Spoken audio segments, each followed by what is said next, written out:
मैं तहे दिल से स्वागत करता हूं। ये जो स्टेज है परमपिता परमात्मा की कृपा से बहुत भव्य और बहुत बड़ा स्टेज है। अगर मैं स्टेज से इस स्टेज का संबोधन करने लग जाऊंगा तो मेरे को जितना टाइम मिला वो संबोधन में ही चला जाएगा। इसलिए मैं 2 लाइन में मेरा परिचय भी दे दूंगा और सब भाइयों का भक्तों का संबोधन भी हो जाएगा। जी आए हैं तो लीजिए, आए हैं तो लीजिए सभी हरि का नाम, सब भक्तों को सिया राम की हाथ जोड़ प्रणाम। जी राधा मेरी मात है,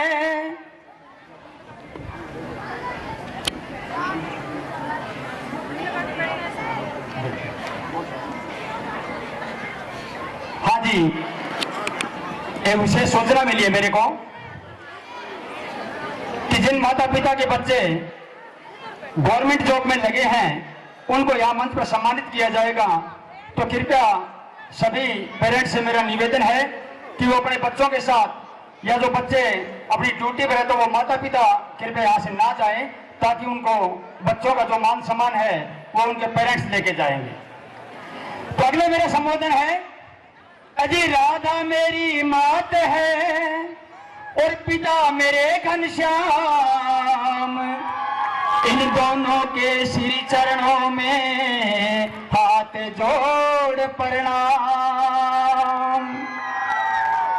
एक बात विशेष बता दूं मैं आपको कि मैं ज्यादातर देहाती भाषा यूज करता हूं, तो मेरे कहने का भाव है कि ऐसा स्टेज अगर मेरे को मिल जाए तो कम से कम 2-3 घंटे से पहले मैं ये स्टेज छोड़ता नहीं हूं। और मेरे को भी ट्रेनिंग दी जाती है कि जैसे ही प्रोग्राम की जो व्यवस्था या उनका प्रोग्राम बनाने की नींव रखी जाती है उसी टाइम से कहने लगते हैं सियाराम जी प्लीज समय का ध्यान रखिए आप। तो मेरे को मर्यादा में रहते हुए समय का ध्यान रखना है, क्योंकि इस स्टेज की एक एक मिनट बड़ी कीमती है। तो मैं परमपिता परमात्मा का धन्यवाद करता हूं कि आज भगवान ने मुझे स्टेज के ऊपर बुलाया है। और सभी पिता तुल्य सभी मेरे युवा साथी और सभी मेरे प्यारे प्यारे बाल गोपाल बच्चे यहाँ बैठे हैं, उनका यहाँ पहुंचने पर मैं तहे दिल से स्वागत करता हूँ। अब मैं थोड़ा सा पढ़ाई के बारे में ज्यादा नहीं बता सकता मैं, क्यों कि यहाँ बड़े बड़े विद्वान आए हुए हैं जिन्होंने बड़ी बड़ी पढ़ाई कर रखी है। मैं तो बिल्कुल थोड़ा सा पढ़ा हुआ हूँ, कोई ज्यादा पढ़ा हुआ नहीं हूँ, इसलिए मैं ज्यादा नहीं बता सकता। एक उदाहरण देता हूं मैं आपको कि एक बार एक दादी आपका पोते ने महाराज जी के ने लेगी। एक बार एक दादी अपने पोते ने महाराज जी के ने लेगी, बोले महाराज जी मारो जो पोतो है ना वो गुड़ बहुत खावे, कोई इलाज बताओगा गुड़ न खावे। तो महाराज जी देखियो भाई समाधान है को नहीं। बोले माता जी आप ऐसा करना 15 दिन बाद में आप इस पोते को मेरे पास लाना ताकि मैं इसको कोई इसका इलाज बताऊंगा आपको। तो दादी का 15 दिन आना बड़ा मुश्किल है गया भाई, 15 दिन हम कुकर का हुए। अभी 1 2 3 4 करते करते 15 दिन आया। दादी तो पोते ने लेर महाराज जी के ने फिर पहुंच गई। बोले माता जी पहुंच गई। बोले जी बड़ा दौरा 15 दिन काटे है, बड़ी मुश्किल आऊं और कोई समाधान बताओगे हमारा पोतो गुड़ न खावे। अभी महाराज जी जाने के बाद में पोते के सिर के ऊपर यूं हाथ फेरे और आम बड़ा प्रेम हूं और कहो बोले बेटा गुड़ खाना ज्यादा स्वास्थ्य के लिए अच्छा नहीं है, आपको बीमारियां हो जाएगी, तकलीफ हो जाएगी और भी कई बीमारी आ सके, तो बेटा गुड़ कम खाया कर। आप बात दादी कह दी और बोले जा माई बच्चे को घर ले जा। दादी बोले महाराज जी क्यों 15 दिन इंतजार करवायो, क्यों बेफालतू माने दोबारा आना पड़ो। आप बात तो थे 20 दिन ही कहो अर्जो को माना आने कौन पड़ा। बोले माई आज 15 दिन पहला मैं भी रोज की 1-1 किलो गुड़ खा जाया कर दो और 15 दिन बड़ी मुश्किल छोड़ हुए बिना। तो जब ये हमारे गुरु महाराज ने कहा अपने ने कि पहले क्रिया आप कमाइए और ना फरमाइए। अभी महाराज जी आप गुड़ खावे किलो किलो मोटा पर ने कहा बताओ, वो तो आपका भी ना खावे क्योंकि आप खाने लग रहे हो। तो भाई पहले अपने में अगर वो गुण होगा ना तभी हमें मतलब दूसरों को कह सकते हैं। अभी थोड़ी देर पहले अपने जो एंकर थी ये कह रही थी कि अगर भगवान मिल जाए या आपको दोबारा बच्चे का जन्म दे दिया जाए तो आप क्या करेंगे। तो एंकर ने आपको पता है क्या कहा था? उन्होंने कहा था मैं भगवान से करोड़ों रुपए मांग लूंगी। अरे मैं ये कह रहा हूं कि करोड़ों रुपए भगवान से मांगने की क्या जरूरत है आपको? आप जो लक्ष्य स्कूल ने पीछे वाली जो बिल्डिंग बनाई है ना, इसमें आप अपना एडमिशन ले लीजिए, 5-7 सालों में आप करोड़ों रुपए छापने की मशीन बन जाएगी। जरूरत नहीं है ये बातें भगवान से मांगने की।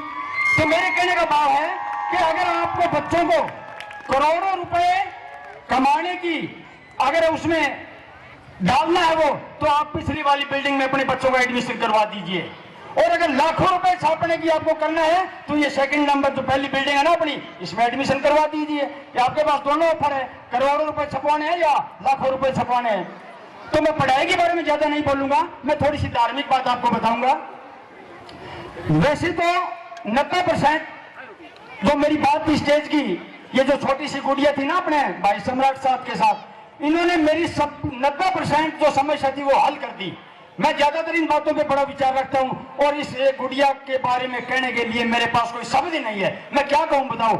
यहाँ स्टेज के ऊपर चढ़ते हैं ना तो हर एक की पिंडी कांपने लग जाती है। ये तो स्टेज पे बोलना और चढ़ना आसान बात नहीं है, बहुत मुश्किल कार्य है ये। ऐसे ही लगते हैं जो बच्चे आपको यहाँ प्रोग्राम दे रहे हैं, उनको पूछो आप टीचरों से कि भाई कितनी मेहनत की है उन टीचरों ने और स्टेज पे चढ़ा लाने की उनको कितनी वो मेहनत करी है उन्होंने। तो ये जो बच्ची थी ना, इन्होंने देखो पता नहीं औरों को तो नहीं पर मेरा तो दिल जीत लिया बच्चे ने। क्या बात कही है इन्होंने। और मैं एक बार दोबारा से इनके माता पिता को ये कहना हूं कि भाई जो सम्राट साहब कह रहे हैं कि वह पिताजी तो चले गए परंतु एक हीरा अपने पास छोड़ गए, तो परम पिता परमात्मा इस हीरे को समझते हैं और बिल्कुल दिन प्रतिदिन तो उन्नति करती रही है।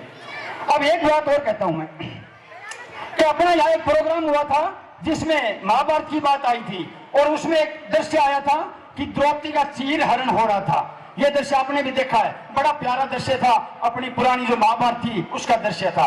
तो इसमें बहुत कुछ छुपा हुआ है और इसमें क्या छुपा हुआ है वो मैं बताऊंगा आपको कि जिस टाइम द्रौपदी का चीर हरण हो रहा था उस टाइम उस समय के बड़े बड़े दिग्गज वहां मौजूद थे, परंतु किसी की हिम्मत नहीं कि वो दिग्गज आगे और कहते कि दुशासन से कि दुशासन तू ये गलत काम मत कर।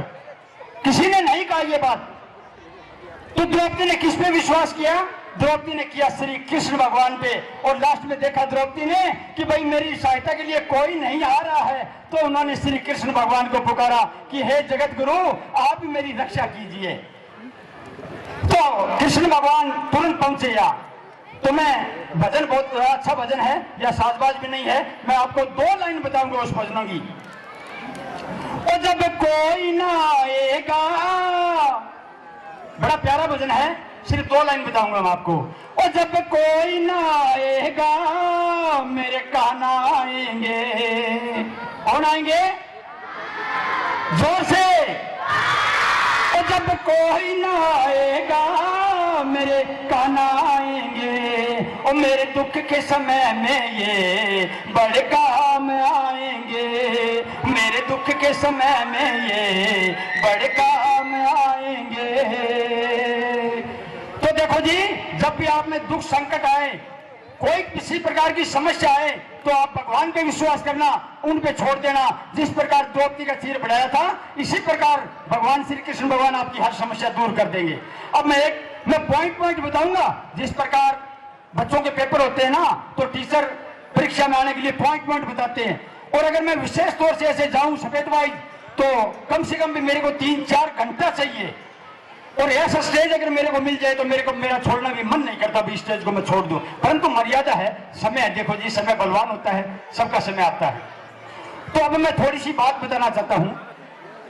जो बच्चों के माँ बाप आए हुए कृपया वो ध्यान दें इन बातों पे कि जब बच्चा छोटा बच्चा होता है तो वो कहे नहीं माता माँ को, जैसे 4-5 महीने का बच्चा होता ना, तो वो माँ को कुछ नहीं कहता। उसको गर्मी लगती है तो वो रोने लग जाता है, उसको भूख लगती है तो वो रोने लग जाता है, उसको मच्छर काटते हैं तो रोने लग जाता है, और कोई समस्या होती है तो वो रोने लग जाता है। वो रो सकता है, वो कहकर कुछ नहीं कर सकता सिवाय रोने के। और जैसे ही रोता है तो माँ तुरंत दौड़ के बच्चे के पास आती है, हाँ मेरे बेटे को गर्मी लग रही है तो कूलर के नीचे बिठाओ, मेरे बच्चे को भूख लग रही है तो इसको दूध पिलाओ, मेरे बेटे को कोई तकलीफ है तो इसकी समस्या दूर करो। वो कहता नहीं है माँ को, कुछ नहीं कहता, वो सिर्फ रोता है। तो मेरे कहने का भाव है कि आप जब भी भगवान के दरबार में जाओ या भगवान के कोई भी आप किसी संस्था में जाओगे, धार्मिक कार्य में जाओ, तो आपका जो भाव है वो 4-5 महीने के बच्चे जैसा होना चाहिए। भगवान से कभी भी किसी को कुछ मांगना नहीं चाहिए, मांगने की जरूरत नहीं है। क्या वो बच्चा अपनी माँ से मांग रहा है? नहीं, मांग नहीं रहा, वो सिर्फ रो रहा है और माँ उसकी बात समझ रही है और उसकी हर मांग पूरी हो रही है। तो इसी प्रकार अपने जो भी है वो भगवान ने अरदास करनी चाहिए कि हे परमपिता परमात्मा, हे जगत गुरु, हमारी यह समस्या है, तो भगवान तुरंत दूर करते हैं उनको। और मैं माँ बाप जो आए हुए उनसे एक विशेष बात बताना चाहता हूं कि आप अपने बच्चों को इतना सामर्थ्य बनाइए, इतना उसमें जोश भर दीजिए आप, ताकि वो बच्चा आपका इस जो कलयुग के अंदर ऐसी समस्या आई हुई है उन समस्याओं से वो जूझ सके। माँ बाप जो होते हैं ना, वो अपने बच्चों को हमेशा जंगल का शेर बनाए, ना कि वो सर्कस का शेर बना दे। बच्चों को कौन सा शेर बनाना है? जंगल का शेर बनाना है, सर्कस का शेर नहीं बनाना। क्यों? कि सर्कस का शेर भूखा मर जाएगा, अगर उसका मालिक उसको ना देगा ना खाना, तो सर्कस का शेर भूखा मर जाएगा। और जंगल का शेर खुद शिकार करेगा, कितनी भी समस्या हो वो अपना पेट भर लेगा। तो मेरे कहने का भाव है कि माँ बाप अपने बच्चे को सर्कस का शेर बनाने की कोशिश ना करे, ताकि जंगल का शेर बनाए, ताकि वो हर समस्या का समाधान कर सके। ऐसी अपने में वो जज्बा होना चाहिए। अभी मेरे पास बताने के लिए बहुत कुछ है, परंतु मैं क्या करूं, टाइम नहीं है, इसलिए आप सभी आए हो, सभी का मैं धन्यवाद करता हूं। एक बात और थोड़ी सी बताना चाहता हूं कि जो भी यहाँ आए हुए जितने भी भगत जन, उन भगत जनों के एक ऐसी समस्या लगी हुई है हमारे सभी में, और उस समस्या का समाधान है, वो समस्या है अपना जो मन है ना, वो मन हमारे को एक जगह स्थिर नहीं रहने देता। और हमारे टीचर साहब भी ये कहते हैं। एक बार मैं यहां से आया था टैंकर लेने के लिए पानी का, तो एक टीचर कह रहे थे, बेटा मन लगा के पढ़ो। तो मेरे वो बात एकदम दिल में खटक की। मैंने सर को कहा नहीं कुछ भी, पर मैं ये कहता हूं कि कभी पढ़ाई में मन लगाना ही ना चाहिए। अभी टीचर ये सोच रहे होंगे कि ये किस मूर्ख को स्टेज पे बढ़ा दिया बच्चों को। हम तो कह रहे हैं पढ़ाई मन लगा के पढ़ो, और आप कह रहे हैं मन लगाना ही नहीं चाहिए। हाँ, मैं एक बार फिर से कहता हूं कि पढ़ाई में मन नहीं लगाना चाहिए। कितने खुश हुए बच्चे, देखो, वाह क्या बात है। मन नहीं लगाओगे ना, आप टीचरों के डर से नहीं बोल रहे हो। हाँ, मैं बताता हूं आपको क्या करना चाहिए। पढ़ाई में बेटा मन नहीं लगाना चाहिए। पढ़ाई में हमें सिर्फ अपने दिमाग से काम लेना है। दिमाग पढ़ाई में आप पूरा लगा दो, जबरदस्त। टीचर कहते हैं उससे 10 गुना फालतू लगा दो आप। पढ़ाई में आपको क्या करना है? दिमाग यूज करना है।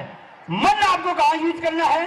मन तो देखो बेटे, अपना बड़ा प्यारा साफ सुथरा रखना है भगवान को यहाँ रखने के लिए। पढ़ाई में मत लगाओ आप इसको, इस यहाँ तो आप भगवान का वास करो, ताकि आपको वो मार्गदर्शक कराएंगे। तो इसलिए मेरे कहने का भाव है कि हमेशा जो भी कार्य करो वो आप ना अपने दिमाग से करो, कभी भी आप मन को पढ़ाई में मत लगाओ आप। तो मेरे कहने का भाव है जी, बहुत कुछ है कहने के लिए। जैसे स्टेज पे आगे शुरू हो जाते हैं ना, तो आहिस्ता आहिस्ता अपने आप भी होता है। हाँ, मन के बारे में मैं एक बात और बताता हूँ आपको। मन को कैसे कंट्रोल करना है, इस मन को कैसे काबू करना है, ये मैं आपको एक तरीका बताऊंगा। देखो जी, गाड़ी 120 की स्पीड में चलानी पड़ रही है, क्योंकि टाइम कम है, बातें ज्यादा है। मैं भी मजबूर हूँ, और टाइम की जो ट्रेनिंग मैं पहले आपको बता चुका हूँ कि मेरे को कह दिया गया है कि सियाराम जी प्लीज स्टेज का आप ध्यान रखना। और मेरे को कुछ नहीं बताया जाता, यही बताया जाता है कि आप टाइम का थोड़ा सा ध्यान रखना जी। और मैं हाथ जोड़ के कहता हूँ, हाँ सर रामनिवास जी, ऐसा ही करूंगा। फिर क्या करूं, मैं भी मजबूर हूँ। सिर्फ आपको एक मन के बारे में एक बात बताता हूँ आपको। मन को कैसे समझाना है, बड़ा चंचल है मन। ये मन हमारे को एक जगह टिकने नहीं देता। मन का हुआ तो हम लक्ष्य स्कूल में आ गए, मन हुआ तो हमारे से आगे उठा के ले गया, और पता नहीं अब तक हम घर पहुंच गए होंगे, पता नहीं कहाँ होंगे। वो मन हमें बिल्कुल ऐसा रखता है जैसे बंदर अपनी उंगली पे मदारी बंदर को नचाता है, इसी प्रकार। तो मन के बारे में कहना चाहता हूं आपको, रे पापी मन को क्या कहना है? अगर आप मन की बढ़ाई कर दोगे ना, तो ये मन आपको बहुत परेशान करेगा। इसको पापी कह के पुकारना आपको। रे पापी मन कर ले भजन, ए बाद में प्यारे तू पछताएगा। जब पिंजरे से पंछी निकल जाएगा, जब पिंजरे से पंछी निकल जाएगा। तो इस मन को ऐसे समझा रहा है बेटे कि रे पापी मन कर ले भजन, भाई भगवान में लग जाए थोड़ा बहुत, और बाद में तू पछताएगा। कब पछताएगा? जब इस पिंजरे से ना पंछी निकल जाएगा। और आखिर में मैं एक पॉइंट और कहना चाहता हूं आपको कि हंसते हंसते कट जाए रस्ते, जिंदगी यूं ही चलती रहे। हंसते हंसते कट जाए रस्ते, जिंदगी यूं ही चलती रहे। अगर मेरी वाणी से देखो जिस तरह से इशारा कर रहे हैं ना, भाई प्लीज मंच को छोड़ दो, आप प्लीज मंच को छोड़ दो, तो मेरे को मर्यादा में रहना होगा। तो मेरे कहने का भाव है कि ये जो जिंदगी है अपनी, प्रेम भाव से हंसते कटते कट जाए, साथ में कुछ नहीं जाना है, सबसे प्रेम भाव से रहना चाहिए, किसी द्वेष भावना में नहीं आना चाहिए। तो एक बार मैं फिर से ये कहूंगा कि सभी जो मेरे भक्तजन आए हुए हैं, आपका बहुत बहुत धन्यवाद, और बच्चों का भी मैं धन्यवाद करता हूं।